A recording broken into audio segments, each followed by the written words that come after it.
I'm Tommy Moore from the Bartitsu Lab, and in this particular video we're going to be looking at the swivel punch. Now the swivel punch is essentially a punch designed to deliver maximum impact, maximum penetration, maximum mass into the opponent, typically from a side on or a facing away situation.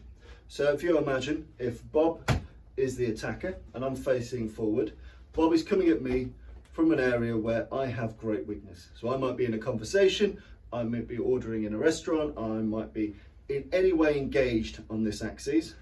Bob comes at me from the side, he's got two eyes on me, I've got two eyes elsewhere, which means he's predator and I'm prey.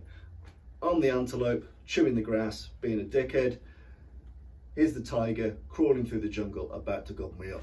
So, if for some reason I get one of the many cues, I get an auditory cue, so I hear the sound of ill intent, I hear the sound of running, boots, I hear threat, I hear heavy breathing, I hear swearing, I hear something. Whilst you're in prey mode, even inadvertently, you're still listening. So if I hear an auditory cue, if I just catch him at the corner of my eye, or if I see a reflection, or I'm warned by someone else, it's going to be very hard. By the time that I realise he's a threat, he can crash into me. So my attack on him starts as soon as I'm aware. As soon as I'm aware, there is no need for me to reorientate myself before fighting this man. Because if I take the time to reorientate and then attack, he's already beat the fuck out of me. So soon as I clock this, a matter of milliseconds, I need to be on the offensive. And a great way to get on the offensive with this type of material is the swivel punch. The reason I like it like this particular technique is it matches a typical state of unawareness. Cash machine, I'm on the phone, I'm speaking to someone in a shop, I'm speaking to a friend at the bar. This ability to be blindsided is very, very common. Okay, so the swivel punch is a pretty easy mechanic, but it delivers a lot of mass and a lot of power. It first involves me taking a step backwards and diagonally towards bad dude. Now, depending on the space I've got available, that might be a short step, a medium step, or quite a long step. But either way, a step must be had, and you must judge that based on your own circumstances. And on the last place you saw this bastard, you might have glanced him here, he might be here in a nanosecond. So again, you're going to have to make that judgment call. But it involves a step, and as you step, this hand is already traveling. So I'm not waiting to turn and hit him. As I step, this hand is already in motion. So in super slow Tai Chi mode, as I step towards him, this is already moving. I'm dropping my body weight like a drop step, and I'm firing that shot into him at close range. Typically the swivel punch goes to the midsection, so the solar plexus, the liver, the spleen, or the groin. So if you think about it like a low cross, if you think of it like a pretty warped combative genuflexion, solar plexus, groin, liver, spleen, and get used to where those places are. A big step or a small step, or whatever step you do, it goes towards that opponent. As I'm stepping, that hand is moving across. It's a pretty unnatural movement at first, because you think about being straight on, or if you think about an attack from the side, you might often think of things like edge of hand blows, or back fist, or sideways hammer fist. But in this instance, the swivel punch, we're taking a little step. As we step, we move the hand, we orientate, and at the last minute, we drop the body weight. There is a noticeable drop. We're getting all of the mass into that opponent. We're not just using hip torque, we're using a drop step and hip torque. Straight into here, we're straight into him. So again, think about your targeting. You won't have time to do much fine targeting, but you can broadly know groin, solar plexus, left or right. These are your options to play with, and it might depend on the slight angle at which he approaches you. If I'm a little bit before him, I might end up smashing him in the spleen. If I'm a little bit behind him, I might end up smashing him in the liver. If we're on a similar axis, it might be the solar plexus. But either way, we step and we turn, making sure we move our hand. At the last minute, we drop that body weight and we crunch into him. And now both of my toes are facing this man. So both of my toes are facing you. As I see him, I take a step and I angle my toe towards him. In this instance, my left toes. I turn and I strike. You won't be thinking in terms of toes and alignment and angles. You're literally just thinking step and smash, and really reducing or shaving down the time between the step and the smash. From here, straight into him. You've clocked him, you've heard an auditory signal, you've seen it at the corner of your eye, someone shouted at you and told you it's happening, you know it's an imminent threat. Let's imagine you've heard his running boots towards you, you just need to fucking smash it.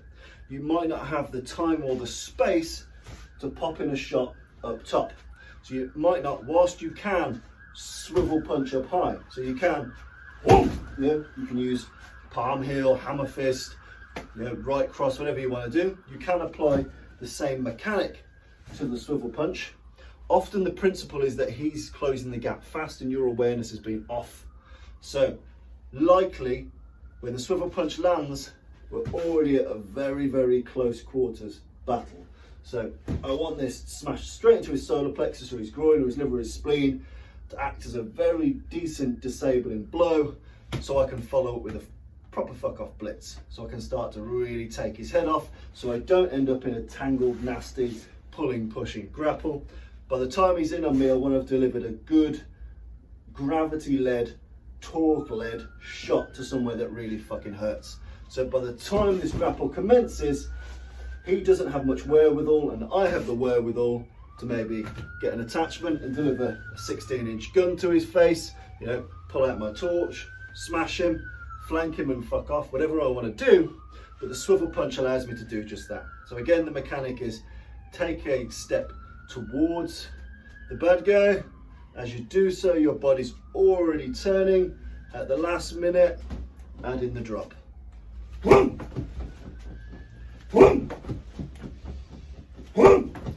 Once you're familiar with that, you can try it slightly longer range, ones to the head. So we'll go with a palm heel to the head.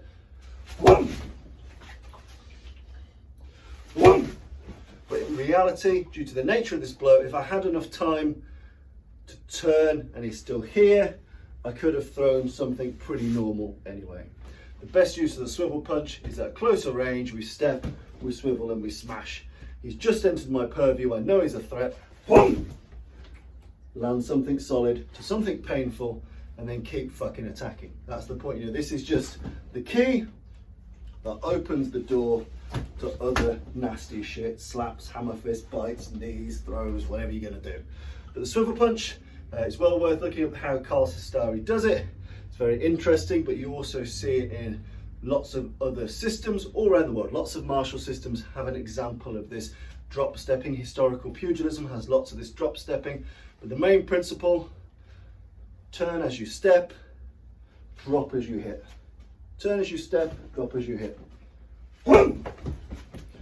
And then get used to closing the gap between whatever the fuck comes out here and the next thing. So just for the demonstration purposes, we'll go for a swivel punch into a pretty ballistic slap, assuming that I want to get out in this instance as opposed to plow through.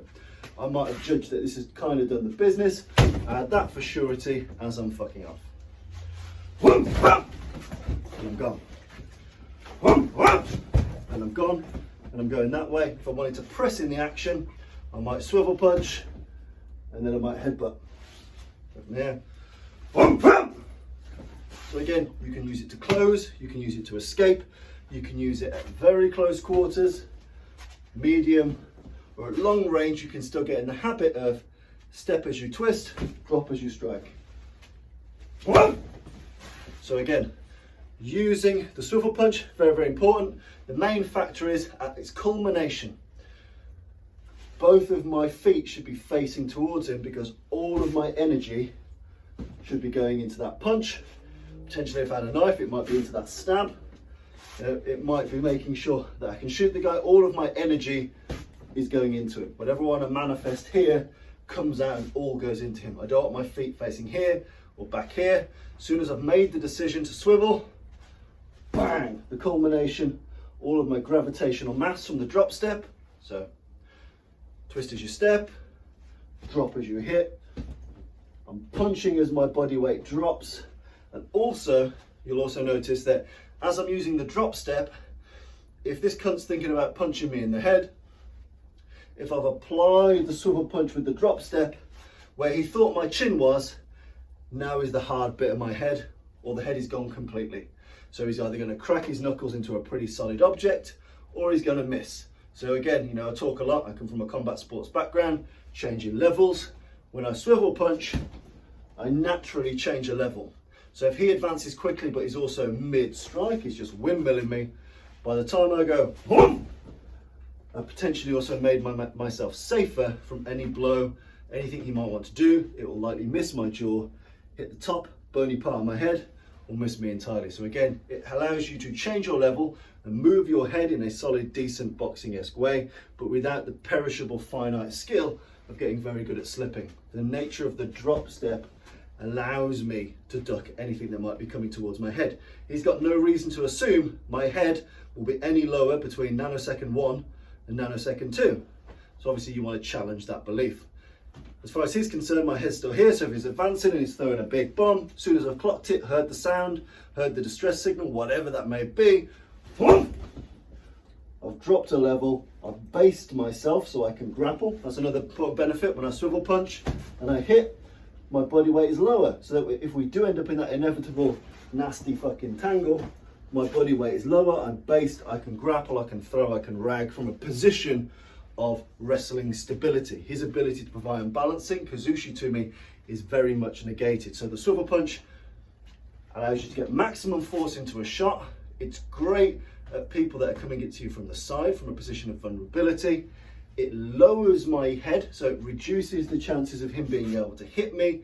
And the end culmination, as well as a solid blow, leaves me relatively well based to grapple, strike, or resist him doing those things to me. So the swivel punch is a very useful tool. You can do them from behind. The mechanic is exactly the same. It's just a longer turn. So whether it's from here to here, or from here to here, as long as you are striking as you're stepping and dropping as it lands, you're performing the swivel punch. Straight in here. Nice, nasty, great way to deliver maximum mass into the opponent, keep your noggin safe, base yourself out, and give him something to chew on before you start to beat fuck out of him. Swivel punch, give it a play, look up how other people do it. It's really useful. I really like it as a self-defense tool, asset thing to play with, and just a behavior to get used to, being able to go on the offensive from a position which is typically prey orientated. I can't see him, so I need to go from antelope to fucking angry bison straight away. So he needs to, when he attacks me, he needs to know that he's picked on the wrong thing. And that's where the ability to go from disadvantage to advantage and offensive is really useful. And the swivel punch is one of those great fight switches. It goes from prey to predator really, really quickly, or defensive to offensive very, very quickly, because suddenly the turn and the repositioning is also weaponized. The turn allows me to fire something which has a lot of power to it. So whilst a lot of people don't advocate striking to the body for self-protection scenarios, sometimes just the range only allows you to do that. You know, if you had a bit more wherewithal, you might go with a chin jab, you might go with another close quarters tool, but it's a great instinctive shot. You know, it's a bit like how people traditionally sucker punch others as well. You know, what's that over there? Wow! The mechanics of the swivel punch are pretty much identical to a standard schoolyard sucker punch, which we're all relatively used to and able to do. So again, it allows me to drop something very painful into an area he doesn't expect, but the main point is this might wind him, punch to the liver might drop him, punch to the solar plexus might drop him, but the word is might. So once you've got that down, once you've got the step back and turn, and the drop as you strike on, shave the gap between this and anything else you want to throw. You want to make that gap absolutely tiny. So as soon as he's felt that impact, other stuff is filling that void. But the swivel punch is great fun. Give it a play.